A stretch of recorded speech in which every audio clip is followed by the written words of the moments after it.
erantzukizuna da, guztiona. Eta pizkundea ere guztion artean egingo dugu. Hemen gaude, hemen dira!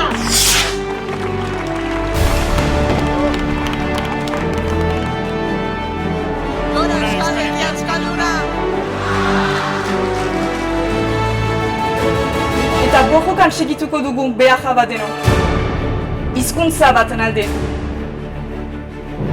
Herri baten alde.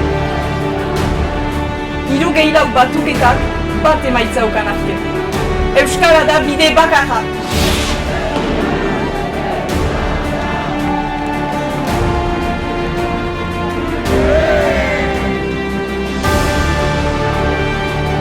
Errekaz erreka indeigun itxasua, pantaien aruan euskeraz bizitzeko ahotza izan gaitxezin.